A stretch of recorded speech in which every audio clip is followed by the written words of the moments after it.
जरा सोचो, तुम एक ऐसी सुरंग में फंस जाओ जहाँ से बाहर निकला ही ना जा सके, फिर चाहे तुम कितनी भी कोशिश क्यों ना कर लो। कुछ ऐसा ही होता है इन लोगों के साथ। कहानी की शुरुआत होती है चाइना के एक पहाड़ी इलाके में, जहाँ एक लड़की लिफ्ट लेकर एक आदमी की कार में जा रही थी। अचानक उसे सीट के नीचे किसी लाश का हाथ दिखाई दिया। ये शरीफ सा दिखने वाला आदमी असल में एक सीरियल किलर है। उसी वक्त उसने कार रोक दी और तेजधार हथियार से लड़की का खून कर दिया। कुछ दिन बाद एक बस कुछ लोगों के साथ उसी रास्ते से जा रही थी, जब रेडियो अनाउंसमेंट हुई कि उस रास्ते पर एक्सीडेंट होने की वजह से आगे जाने की इजाजत नहीं है। फिर ड्राइवर टोनी ने कच्चे रास्ते की ओर बस मोड़ दी। अब बस के सामने एक सुरंग आ गई जहाँ से टोनी पहले कभी नहीं गुजरा था। वो आगे बढ़ने लगा और अचानक सुरंग में एक आदमी उसकी बस के सामने आ गया। इस सुनसान सुरंग में वो अकेला क्या कर रहा था, ये सोचकर सब डर गए, लेकिन वो आदमी एक पैसेंजर बनकर बस में चढ़ गया। ली ने अपने अखबार में देखा कि आदमी तो एक वांटेड क्रिमिनल है, लेकिन वो बिना बात खतरा मोल नहीं लेना चाहता था, इसलिए कुछ बोला नहीं। अब चलते चलते पूरे 20 मिनट हो चुके थे, लेकिन बस अब भी सुरंग में ही थी। टोनी जानता था कि देश की सबसे बड़ी सुरंग को पार करने में भी 10 मिनट ही लगते हैं, लेकिन ये सुरंग तो खत्म ही नहीं हो रही थी। आखिरकार सबने वापस मुड़ने का फैसला किया, लेकिन फुल स्पीड में 30 मिनट चलने के बाद भी वो शुरुआत तक पहुंच ही नहीं रहे थे। ये एक अंधेरी सुरंग थी जिसका कोई अंत नहीं था। सब डर कर बस से नीचे उतर गए। अचानक जिंग को अपना फोन जमीन पर पड़ा दिखा, जो उससे गलती से सुरंग की शुरुआत में गिर गया था। अब ये साफ हो चुका था कि ये कोई आम सुरंग नहीं है। ली ने आगे बढ़कर कहा कि उन्हें चलकर बाहर का रास्ता ढूंढना चाहिए, लेकिन घना अंधेरा होने की वजह से वहाँ कोई भी आसानी से गुम हो सकता था। इसलिए जिंग ने उसे अपना ऊन का गोला दिया। ली एक हिस्सा लेकर आगे बढ़ने लगा और दूसरा हिस्सा वोंग नाम के एक दूसरे पैसेंजर के पास था। तभी सुरंग वाले अनजान आदमी ने कहा कि वो भी ली के साथ चलेगा। उस आदमी का नाम चियान है। कुछ देर बाद वहाँ धुंध पड़ने लगी और बस के लोगों को दूर से 2 आदमी उनकी तरफ आते दिखाई दिए। सब उनका सामना करने को तैयार थे, लेकिन ये कोई और नहीं बल्कि ली और चियान ही थे। वो सुरंग बिल्कुल सीधी थी, लेकिन फिर भी न जाने कैसे लोग घूमकर एक ही जगह पहुँच जाते थे। अब वो फंस चुके थे, इसलिए ली ने सारी खाने पीने की चीजें सभी लोगों में बांट दी। अब चारों आदमी फिर से रास्ता ढूंढने निकले,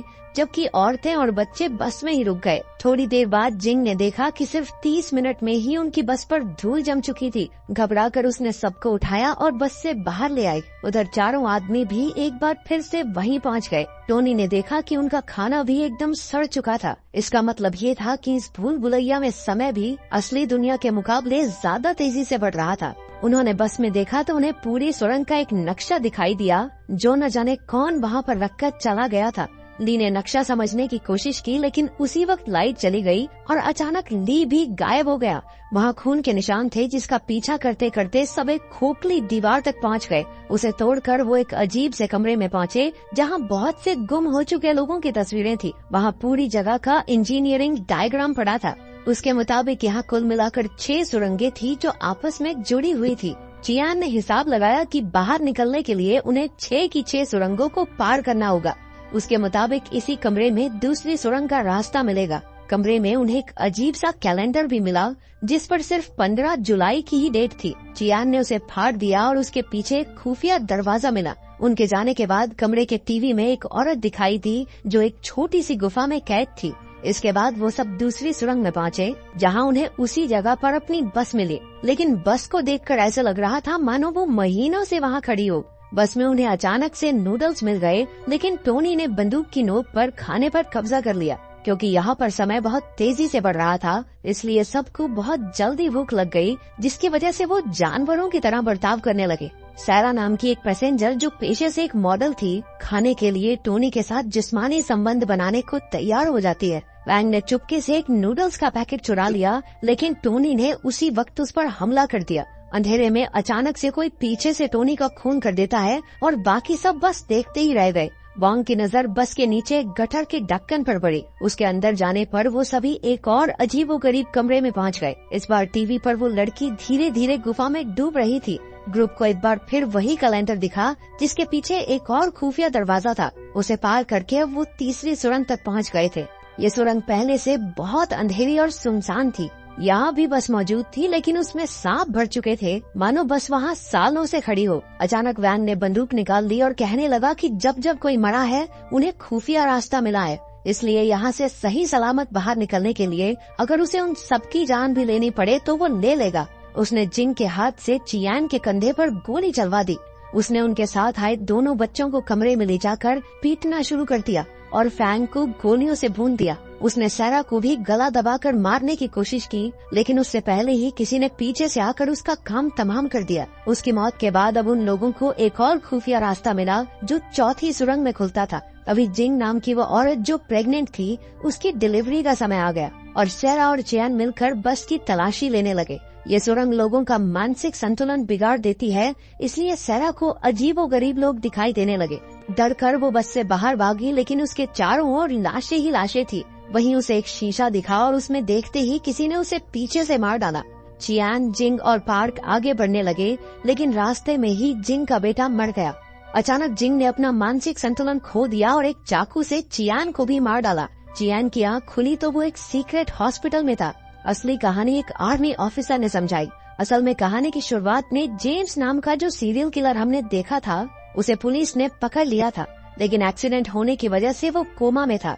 जेम्स ने कई औरतों को किडनैप करके मार डाला था, लेकिन सायरा नाम की एक लड़की अभी भी जिंदा थी। लेकिन जेम्स के अलावा कोई नहीं जानता था कि वो कहाँ है। उसके कोमा में होने की वजह से उन्होंने एक साइकोथेरेपिस्ट को जेम्स के दिमाग में भेजकर लड़की का पता लगाने का फैसला किया। ये साइकोथेरेपिस्ट चियान ही था और असल में वो लड़की सायरा चियान की ही पत्नी है। यानी कि अब तक जो कुछ भी हुआ वो सिर्फ जेम्स के दिमाग में चल रहा था, जो हमने चियान की नजरों से देखा। उसे अब तक यही पता चल पाया था कि उसकी पत्नी किसी नदी के आसपास कैद है, लेकिन तेज बारिश की वजह से अगले 36 घंटों में नदी के आसपास की सारी गुफाएं पूरी तरह पानी से भर जाएंगी। चियान ने आर्मी ऑफिसर को उस बार बार दिखने वाली तारीख 15 जुलाई के बारे में बताया। ऑफिसर ने कहा कि इसी दिन जेम्स के माँ बाप की मौत हो गई थी। उसकी माँ का एक ड्राइवर के साथ चक्कर था, जिसका पता उसके बाप को चल गया था। उसकी माँ ने अपने पति को मारकर अपनी भी जान दे दी थी। असल में जेम्स खुद एक टनल इंजीनियर है, इसलिए जब वो कोमा में गया तो उसने अपने दिमाग में खतरनाक सुरंग बनानी शुरू कर दी, जो उसके दिमाग की तरह ही एक भूल भुलैया थी। चियान का मकसद था सुरंग में जाकर जेम्स को बाहर निकालना, ताकि वो कोमा से बाहर आ जाए। लेकिन उस हत्यारे का दिमाग इतना पेचीदा होगा, ये उसने कभी नहीं सोचा था। उसके दिमाग में मौजूद बस में बैठे सभी पैसेंजर्स दरअसल उसकी जिंदगी के अलग अलग पहलू हैं। सबसे अच्छा था ली, जो उसके अंदर मौजूद अच्छाई की एक झलक था। दूसरा टोनी था, जो जेम्स के गुस्से को दिखाता था। वैंग जेम्स के दिमाग में उसके पिता की पर्सनैलिटी थी, क्योंकि जिस तरह वो बाकी सबको मार रहा था, असल जिंदगी में भी वो उसकी माँ को मारा करता था। और सारा एकदम उसकी माँ की जैसी थी। उसकी माँ भी एक मॉडल थी और असल जिंदगी की तरह उसके दिमाग में भी उसका एक ड्राइवर के साथ अफेयर शुरू हो जाता है। वो प्रेग्नेंट औरत जिंग उसके एक सपने की तरह थी, क्योंकि वो हमेशा से चाहता था कि उसकी माँ बिल्कुल वैसी हो। लेकिन वो भी उसके दिमाग में जेम्स की बुराई को बदल नहीं पाई और मारी गई। आखिर में बचे वो जुड़वा बच्चे जेम्स के बचपन को दर्शाते थे। लेकिन वहाँ कोई और भी मौजूद था जो बस में नहीं था, वो जिसने छुपकर ली, टॉमी और वैंग का कत्ल कर दिया था। अगले दिन चियान एक बार फिर से जेम्स के दिमाग में दाखिल हुआ। इस बार उसने सीधा जेम्स से अपनी पत्नी के बारे में पूछा, लेकिन वो इतनी आसानी से कहाँ बताने वाला था। वो कहने लगा कि उसे अपनी माँ से नफरत है, क्योंकि उसने उसके बाप को मार डाला था। इसीलिए वो औरतों को किडनैप करके मार डालता था, क्योंकि उन पर भरोसा नहीं किया जा सकता। इसके बाद वो चियान को अपने दिमाग के अलग अलग हिस्सों में ले गया, जहाँ उसकी जिंदगी के कई किस्से चल रहे थे। चियान ने जेम्स के नादान बचपने से भरे हिस्से पार्क से बात करनी चाहिए, लेकिन उसकी बहन फैंग ने उसे सायरा का पता बताने से रोक दिया। इसके बाद चियान एक सिनेमा हॉल में पहुंचा, जहां आखिरकार उसे सुरंग में हुए कत्ल करने वाला आदमी मिला। ये कोई और नहीं बल्कि चियान खुद ही था। इसका मतलब था कि जेम्स का दिमाग इतना शैतान था कि जो भी उसमें झांकता वो खुद भी एक कातिल की तरह सोचने लगता। शैतान चियान ने बताया कि वो सायरा को बचाना नहीं चाहता, इसीलिए उसने एक एक करके सुरंग में सबका खून कर दिया और नए जन्मे बच्चे को भी मार डाला। इसके बाद वो असली चियान को एक अंधेरी जगह पर ले आया, जहां उनका आखिरी मुकाबला होगा। जल्द ही जबरदस्त लड़ाई शुरू हो गई, लेकिन जैसे ही असली चियान जीतने वाला था, एक और शैतान चियान वहां आ गया, जिसका सीधा मतलब ये था कि शैतान कभी मरेगा नहीं। उधर बारिश काफी तेज हो रही थी और पानी अब सायरा की गर्दन तक पहुंच चुका था। तभी असली चियान के दिमाग में एक आइडिया आया। अगर वो अपनी जान दे दे तो उसके साथ साथ उसकी बुराई भी खुद ब खुद मारी जाएगी।